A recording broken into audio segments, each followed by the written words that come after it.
आज मैं आप लोगों को बताऊंगा कि आपको एग्जामिनेशन में 22 को जो आपका बिजनेस स्टडीज है, 22 फैब को जो आपका बीएसटी का एग्जाम है क्लास 12 का, उसमें जो आपका सिलेबस है बेटा वो है MCQ 1 marks into 20 total questions होंगे और 1 मार्क्स का सारा क्वेश्चन होगा, है ना। उसके बाद आपका केस बेस्ड जो और ये सारा एमसीक्यू आपका नॉर्मल भी हो सकता है, असर्शन रीजन भी हो सकता है। इसको देखो मैं यहां पे लिख देता हूं, नॉर्मल भी हो सकता है, असर्शन रीजन भी हो सकता है, स्टेटमेंट वाला भी हो सकता है, कुछ न्यूमेरिकल्स भी हो सकता है जो मैं कल लेकर के आऊंगा आप लोगों के लिए। बात समझ में आ रहा है। उसके बाद आपका और क्या हो सकता है बेटा, यहां पे फिगर्स भी दे सकता है आपको पहचानने के लिए। इतना सारा टाइप्स का आपका एमसीक्यू आ सकता है। केस बेस्ड जो आपका आएगा, केस स्टडीज जो आपका आएगा, है ना, वो क्वेश्चन जो आएगा वो 3 मार्क्स का 4 क्वेश्चन रहेगा आपका टोटल। तो यानी कि आपका जो है यहां पे 12 मार्क्स हो गया और यहां पे 20 मार्क्स हो गया। क्लियर है।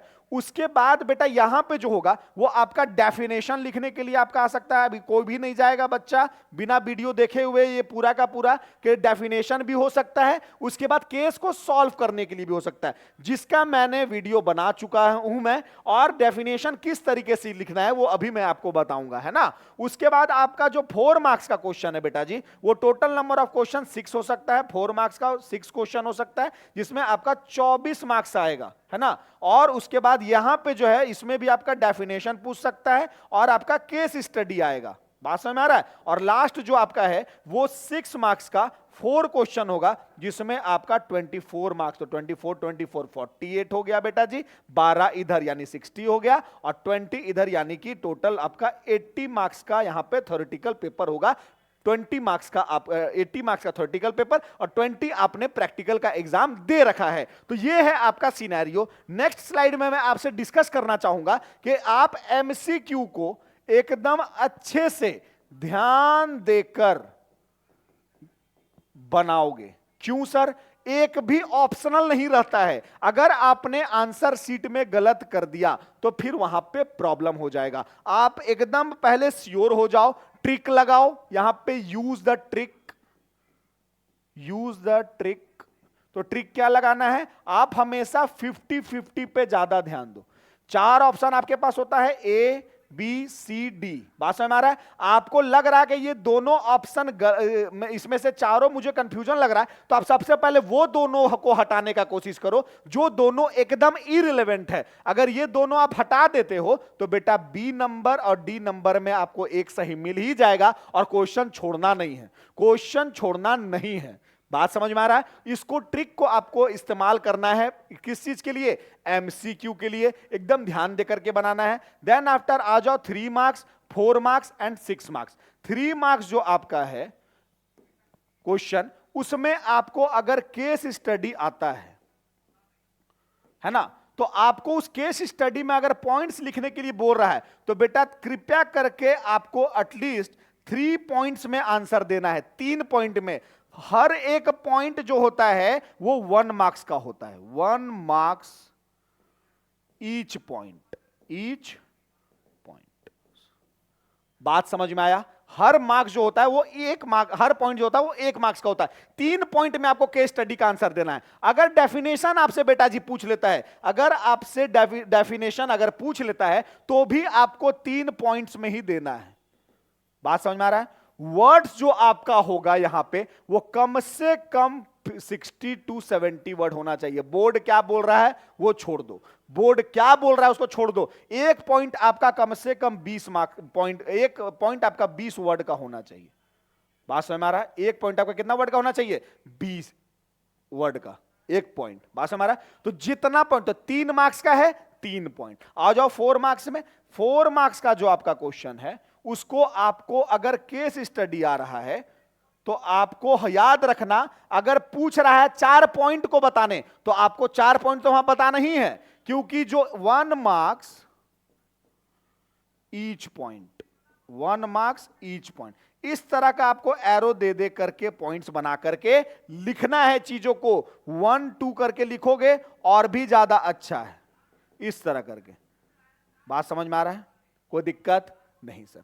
ये है आपका केस स्टडी। अगर इसमें आपका डेफिनेशन या एक्सप्लेनेशन अगर आ रहा है यही दो में से कोई एक आएगा ना, या तो डेफिनेशन, या तो एक्सप्लेनेशन, और या तो केस स्टडी। तो बेटा इसमें भी आपको 4 पॉइंट्स लिखना है उसका। इसमें आप 1 2 भी दे सकते हो और इस तरह का एरो भी बना सकते हो। बात समझ में आ रहा है? क्लियर है? तो ये 6 मार्क्स का जब आपका आता है, और इसका जो वर्ड होगा ये आपको बेटा कम से कम लिखना है अगर, तो 120 यानी 100 से ऊपर। बोर्ड क्या बोल रहा है फिर मैं बात बोलूंगा, छोड़ दो। कौन क्या बोल रहा है वो आप छोड़ दो। कहां से वर्ड लाओगे वो आप जानो, क्वेश्चन पेपर से वर्ड उठाओगे वो आप जानो। बात समझ में आ रहा है? वो बेटा हो गया आपका पूरा का पूरा 100 वर्ड से ऊपर। अब 120 रहे, 110 रहे, 101 रहे, 100 वर्ड से ऊपर रहेगा। बात समझ आया? ये है आपका 4 मार्क्स। 6 मार्क्स जो आपका है वो है आपका केस स्टडी भी आ सकता है और क्वेश्चन आंसर भी आ सकता है। यानी कि ग्रुप में दे देगा explain the following principle of management, explain the following techniques, explain the following आपको importance, explain the following process. तो हर एक चीज को आप क्या करोगे, इस तरह से पहले ग्राफ बना करके लिख लोगे। अगर 6 आ रहा है तो 6, यहां पे भी आप पहले इस तरह से क्या करोगे, 4 पॉइंट्स बना लोगे। यहां पे भी आप क्या करोगे, इस तरह करके 3 पॉइंट्स बना लोगे। बात समझ आ रहा है? बात समझ में आ रहा है? तो यही काम आपको करना है। अगर मान के चलो कि 3 पॉइंट अगर आपको आ रहा है, डेफिनेशन, सिग्निफिकेंस या फीचर्स ऑफ मैनेजमेंट, तो आप 3 पॉइंट बना लोगे। Management is pervasive, management is group activity, management is multi dimensional. और ये तीनों पॉइंट्स को आप इस तरह से गोल बना बना करके लिखोगे, या गोल नहीं भी बनाओगे तो एकदम क्लियर कट आपको मैं बता दे रहा हूं। इनर बोर्ड में लेकर के आता हूं, एक सेकंड। आप एकदम चीजों को ध्यान से समझना बेटा।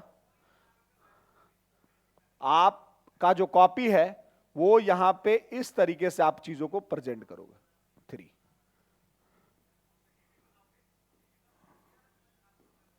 Management is goal oriented process, management is pervasive, management is group activity. बेटा इस तरीके से आप लिखोगे और ऊपर में हेडिंग दे दोगे 3 features of managements are. Clear है? इस तरीके से बेटा आप चीजों को लिखोगे। उसके बाद यहां पे स्टार्ट करोगे 1 नंबर, ये पूरा को यहां पे लिख दोगे। Management is goal oriented process, और इस तरह से करके इसको अंडरलाइन कर दोगे पेंसिल से या किसी भी चीज से, और उसके बाद इसका आगे का चीज तुम लिखना स्टार्ट करोगे। बात समझ में आया? जैसे ही ये स्टार्ट हो जाता है 3 लाइन में, कम से कम आपका 4 लाइन में, फिर दूसरा नंबर दोगे, फिर इसको यहां पे लिखोगे, फिर इसको अंडरलाइन करके फिर इस तरह से करके आगे लिखोगे, और देन आफ्टर 3 नंबर में करके फिर इसको लिख करके फिर अंडरलाइन करके इस तरह से करके फिर 3-4 लाइन लिखोगे। तब जाके बेटा आपको 3 मार्क्स मिलेगा, वरना नहीं मिलेगा। डियर स्टूडेंट्स याद रखना, एकदम सिमिलरली आप 4 मार्क्स में भी सेम काम करोगे, 5 मार्क्स में भी सेम काम करोगे, तो कोई दिक्कत नहीं सर। बहुत सारा होप मैंने आपसे लगा रखा है। तो डियर स्टूडेंट्स, मिलते हैं हम लोग कल के क्लास में। कल का क्लास कल कोई मत छोड़ना, क्योंकि कल आपका महा मैराथन होने वाला है। 100+ क्वेश्चन लेकर के आ रहा हूं मैं, और सारा का सारा जो होगा वो इंपॉर्टेंट क्वेश्चन होगा related to your board exam, और सारा का सारा high profile assertion, reason statements and case based MCQ होगा। ये मैं आपको ट्रिक, ये मैं आपको कुछ टिप्स बिजनेस स्टडीज के बारे में बता दिया, किस तरीके से आपको चीजों को करना है। केस बेस्ड आएगा, क्वेश्चन आंसर आएगा। यहां पे कम से कम आपको 6 पॉइंट लिखना है, किसमें? 6 मार्क्स में। तो सिंपल सा बात, 3 मार्क्स का अगर क्वेश्चन आपका बिजनेस स्टडीज के एग्जाम में आ रहा है, class 12 board exam, CBSE board, तो आपको 3 पॉइंट कम से कम लिखना है। 4 मार्क्स का आ रहा है तो 4 पॉइंट, एंड 6 मार्क्स का आ रहा है तो 6 पॉइंट। पर पॉइंट 1 मार्क्स मिलता है, याद रखना। बात समझ में आ रहा है? अगर यहां पे 3 चीज ही पूछा तो आपको एप्रोप्रिएट तरीके से लिखना है, सफिशिएंट तरीके से लिखना है, क्योंकि 3 ही चीज यहां पे पूछ रहा है अगर, और 6 मार्क्स है तो 2 मार्क्स पर क्वेश्चन पूछ रहा है तुमसे। बात समझ में आया? इसीलिए थोड़ा सा भी हड़बड़ाना नहीं है। पहला पेपर आपका है बिजनेस स्टडीज का बेटा, आप लोग बहुत होशियार हो, बहुत अच्छे से प्रिपरेशन आपने कर रखा है, और मैं और पूरा का पूरा हमारा टीम आपके साथ है। चलो मिलते हैं हम लोग अपने नेक्स्ट क्लास में, कल के क्लास में 8 बजे ज्वाइन करना, कल कोई भी मत भूलना, और ज्यादा से ज्यादा वीडियो को शेयर करो ताकि थोड़ा सा हमारा भी मोरल बूस्ट हो जाए। मिलते हैं हम लोग अपने नेक्स्ट क्लास में, तब तक के लिए bye, keep study, good night.